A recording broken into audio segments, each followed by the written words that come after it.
आइए हमारे साथ कार्यक्रम में शामिल हो रहे हैं एक बेहद खास मेहमान और बाजार के जाने माने दिग्गज वेटरन एस लेंसडाउन इन्वेस्टमेंट्स के को founder managing partner Vikram Kotak साहब। लगभग 30 सालों का लंबा गहरा अनुभव है कोटक साहब का, इक्विटी और डेट दोनों का। और आप पहले डच म्यूचुअल फंड के सीईओ इक्विटीज़ के तौर पर रह चुके हैं। इसके अलावा बिरला सन लाइफ इंश्योरेंस के भी आप सीईओ रह चुके हैं, जहाँ पे आप $4 बिलियन से ज़्यादा का फंड मैनेज करते थे। और पेशे से चार्टर्ड अकाउंटेंट है और कॉमर्स में आपने ग्रेजुएशन भी किया है और बाजार के सभी तरह की एसेट क्लासेस पे माइक्रो और मैक्रो पर रखते हैं गहरी पकड़। विक्रम सर, गुड मॉर्निंग, बहुत बहुत स्वागत है आपका। मेरे ख्याल से बजट के बाद तो आज ही मुलाकात हो रही है आपसे। या बजट के बाद आज मिले हैं। Yes, you are right. बिल्कुल सर। बीच में वैसे माहौल भी नहीं था ऐसा कोई मिलने मिलाने जैसा। अब थोड़ा सा हमने सोचा कि मूड माहौल ठीक हो जाए, फिर विक्रम सर को बुलाया जाए। बताएं सर, कैसा लग रहा है मार्केट का मूड माहौल अब आपको?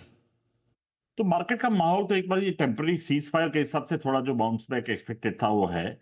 बट सबसे बड़ा जो वरी है अनिल जी मेरे हिसाब से कि ये वॉर ने एक चीज तो क्लियर कर दी कि जो ऑयल प्राइसेस हैं वर्ल्ड में वो बहुत ज्यादा नीचे नहीं आएंगे, ऐसा मेरा मानना है। तो ये शायद अगर ये वॉर कंप्लीट भी बंद हो जाए या सीज फायर हो जाए तो भी मुझे लगता है रिस्क प्रीमियम $10 का रहेगा ऑयल में, और ऑयल करीबन 75-80 के आजू बाजू टिकेगा लॉन्ग टर्म में, जो इंडिया के लिए इतना अच्छा नहीं है ऐसा मेरा मानना है। क्योंकि इन्फ्लेशन पे हिट करेगा, इनपुट कॉस्ट पे हिट करेगा, फ्यूल कॉस्ट के रिलेटेड कॉस्ट से उस पे हिट करेगा।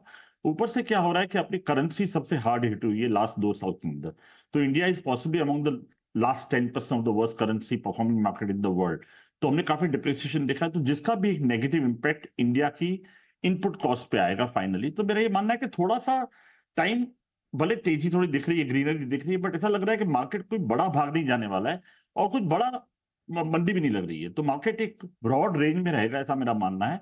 बट मार्केट और ज्यादा सिलेक्टिव होते जा रहा है। हम पहले भी डिस्कस कर चुके हैं कि 2022, 23, 24 की जो फुल गुलाबी तेजी थी उसमें आपने कुछ भी हाथ लगा लिया तो सब ऊपर जा रहा था। 24-25 के बाद हमने देखा कि वो जो सिलेक्शन, स्टॉक सिलेक्शन करीबन 10-20% पे आ गया कि आपका पोर्टफोलियो में 10-20% अच्छे स्टॉक होंगे, वही लेंगे आप तो उसमें पैसा बनेगा।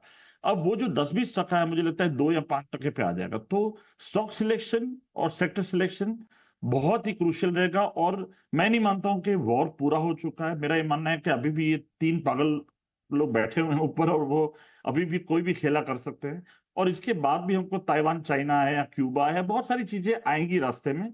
तो इतना इजी ट्रेंड नहीं आगे जाते। और इंडिया की अर्निंग्स जो लग रहा था एक बार के बॉटम आउट हो चुकी है और 15-16% ग्रो होंगी वॉर के पहले। अभी राइजिंग कॉस्ट के साथ मुझे लगता है ये ग्रोथ इतना मेंटेन नहीं कर पाएगी। तो अर्निंग कैन ग्रो बिटवीन 8-10%। और सामने आपका मार्केट 18 के पी पे, तो ऐसा कोई ज्यादा मैं मानता हूं कि कोई बहुत तेजी नहीं है और बहुत ज्यादा खराब भी नहीं लग रहा है। बिल्कुल ठीक बात है। बहुत बुरी सिचुएशन से बाहर निकल चुके हैं और बहुत अच्छी सिचुएशन आने में थोड़ा सा वक्त है। तो वॉर के साइड इफेक्ट्स, आफ्टर इफेक्ट्स थोड़े अभी दिखेंगे। ऐसे में रेंज बाउंड रहेंगे बाजार। बहुत अच्छी तरीके से आपने समराइज किया है। लेकिन फिर ऐसे में क्या पोर्टफोलियो बनाने का और पोर्टफोलियो में बदलाव करने का समय है? यदि हाँ तो फिर कैसे करना है? डेफिनेटली बहुत इंपॉर्टेंट पॉइंट बोला अनिल जी आपने कि पोर्टफोलियो में बदलाव करना पड़ेगा। हम आंख बंद करके कोई भी आईपीओ में नहीं डाल सकते हैं, कोई भी हाई ग्रोथ स्टोरी में नहीं डाल सकते, बिकॉज ग्रोथ का जो फॉर्मूला है बहुत जल्दी से चेंज हो रहा है। जो ग्रोथ हम 20-25% कंपनियों में इजी लग रहा था, अब वो 10-15% भी मुश्किल लगेगा। तो बहुत ही केयरफुल सिलेक्शन रहेगा पोर्टफोलियो में।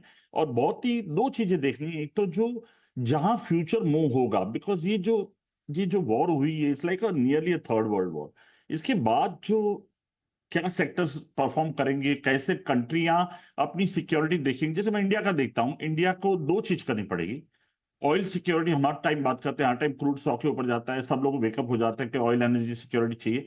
हमने लेकिन फिर भी एक्सप्लोरेशन में काम नहीं किया। तो मुझे लगता है कि एक बड़ा मौका होगा इंडिया के लिए कि ऑयल एक्सप्लोरेशन सेक्टर का जो वैल्यू चेन है पूरा, आप ऑयल एक्सप्लोरेशन ले लो, ड्रिलिंग ले लो, पाइप्स ले लो, आपको पूरा वैल्यू चेन क्रिएट करना पड़ेगा। और मुझे लगता है ये बहुत बड़ी अपॉर्चुनिटी इंडिया का, प्लस ऑल्टरनेट फ्यूल। तो आपको इंडिया को एज अ कंट्री और as a portfolio manager we have to see that what are the opportunities available in the oil and gas exploration segment. ये बड़ा इंपॉर्टेंट सेगमेंट रहेगा। तो ये बहुत जरूरी है। एक, इंडिया को ये करना है। और दूसरा ये करना है कि हम एरोगेंटली बोल नहीं सकते हैं कि एफआई और एफडीआई नहीं चाहिए हमको, हमारे रिटेल इन्वेस्टर काफी है। मेरे को लगता है we need a good balance of FDI, FI. तो काफी रिफॉर्म्स करने पड़ेंगे कैपिटल मार्केट साइड पे गवर्नमेंट को, टैक्स साइड पे और प्राइवेट कैपेक्स साइड पे। तो मुझे लगता है एक वो जो जो माहौल जो ठंडा लग रहा है ना, उसको एक गर्म करने की तैयारी है, जैसे कॉर्पोरेट टैक्स कट किया था एफएम ने। ऐसे कुछ बोल्ड रिफॉर्म्स की जरूरत है, तो ये मार्केट का इंजन बोलते डबल इंजन पकड़ेगा, नहीं तो मार्केट ऐसे ही पड़ा रहेगा। तो एक ऑयल एंड गैस, जैसे मैंने बोला, एक्सप्लोरेशन और ऑल्टरनेट फ्यूल में मुझे लगता है एक बहुत बड़ी अपॉर्चुनिटी है। जैसे मुझे लगता है इंडिया का एथेनॉल ब्लेंडिंग है अभी, अब देखो पेट्रोल में 20% है, डीजल में 0 है, तो डीजल में 10% करने में कोई हर्जा नहीं है। तो और ग्लोबली भी सारी कंट्रियां देख रही हैं कि कैसे एथेनॉल ब्लेंडिंग को इंक्रीज किया जाए। तो मुझे लगता है ऑयल एंड गैस की जो ब्रॉड थीम है, एक्सप्लोरेशन से लेके ड्रिलिंग से ऑल्टरनेट फ्यूल की, वहां मुझे लगता है बहुत ही बड़ा इंपॉर्टेंट सेक्टर मुंह आएगा, ऐसा मेरा मानना है। तो ये है आपके लिए ऑयल एंड गैस एक्सप्लोरेशन वाली कंपनी में बढ़िया एक्शन दिख सकता है। ये एक नई थीम। और मैं आपको बता दूं कि हमारे दर्शकों को, जो वैसे तो विक्रम सर को सब जानते पहचानते हैं, लेकिन विक्रम सर के मामले में जितना मैं जानता हूँ, साल 6 महीने में हमेशा कोई न कोई एक बढ़िया और नई थीम ढूंढते हैं जिसमें वैल्यूशंस आकर्षक हो, स्टॉक सही लेवल पर मिल रहे हों, करेक्शन हो चुका हो, और जहाँ कहीं न कहीं जिसके कैटलिस्ट बोलते हैं ना, कि कोई उसमें एक ऐसा बदलाव हो रहा हो कंपनी में या ग्रुप में या सेक्टर में, कंपनी या सेक्टर में, जो उसको बढ़िया तेजी दिखा सकते हो। तो ऑयल एक्सप्लोरेशन वाली इस थीम को बहुत पहले और सही वक्त पर अब आपके सामने रख रहे हैं विक्रम सर। अब एक और चीज़ जो जानना चाहता हूँ मैं विक्रम सर आपसे, वो है आईटी शेयरों को लेकर। रिजल्ट सीजन की शुरुआत भी हुई है, हालांकि नंबर्स अच्छे, लेकिन थोड़ी प्रॉफिट बुकिंग आईटी शेयरों में आई भी है। क्या लग रहा है, दो तरह के व्यू बड़े स्ट्रॉन्ग है। आप कैसे देखते हैं, आईटी शेयरों में पैसा लगाने का समय है या नहीं? मैं बहुत नेगेटिव हूँ आईटी पे 2 साल से पिछले, और मेरे पास जीरो पोर्टफोलियो होल्डिंग है आईटी में, and I can say that with the disclaimer. मेरा ये मानना है कि 3-4 चीजें आईटी को इम्पैक्ट कर रही हैं डेफिनेटली। एक तो इंडिया हमेशा आईटी हब रहा है, नो डाउट अबाउट इट। भी इंडिया ने ज्यादा बैक एंड और लो एंड काम किया है। इंडिया ने कभी आगे जाके एआई वगैरह एरिया में काम ही नहीं किया है, तो इंडिया पीछे रह चुका है इसमें, पहली बात ये है। और एआई और ऑटोमेशन ने पूरा आईटी सेक्टर का रिक्वायरमेंट चेंज कर दिया है। आप कितने सारे एयरपोर्ट ग्लोबली आप तो जाते हैं, कितने सारे एयरपोर्ट ऑटोनोमस हो गए हैं। इंडिया में ऑफकोर्स 4-5 सिक्योरिटी वाले होते हैं, स्टैंप लेते हैं, ये करते हैं, बट ग्लोबली पूरा सिनेरियो चेंज हो चुका है। तो मेरे को लगता है कि जैसे हर सेक्टर में लोगों की रिक्वायरमेंट कम होगी, तो मुझे लगता है AI will really going to hit us hard going forward. और मेरा मानना है डे बाय डे ये जितने बैकएंड जॉब है, इनको इधर वो मार्जिनाइज हो जाएंगे, इधर वो सेचुरेट हो जाएंगे। तो जो ग्रोथ चाहिए वो ग्रोथ मुझे लगता नहीं कि आएगी, unless we innovate, we get into more into this AI dominated theme. और दूसरा सबसे बड़ा जो फैक्टर है मेरे हिसाब से, मुझे लगता है यूएस इकोनॉमी थोड़ी स्लो डाउन में चली जाएगी। और जिस तरह से कल के डेटा भी आए हैं, और जिस तरह से यूएस की डेट है, यूएस का साल का इंटरेस्ट पेमेंट इज अपना इंडिया का आधा जीडीपी है।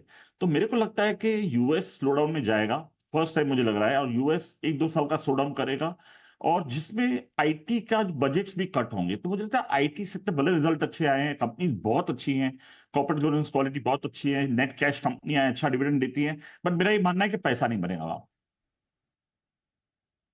चलिए, ये है आपके लिए आईटी शेयरों पर राय इस वक्त आती हुई है।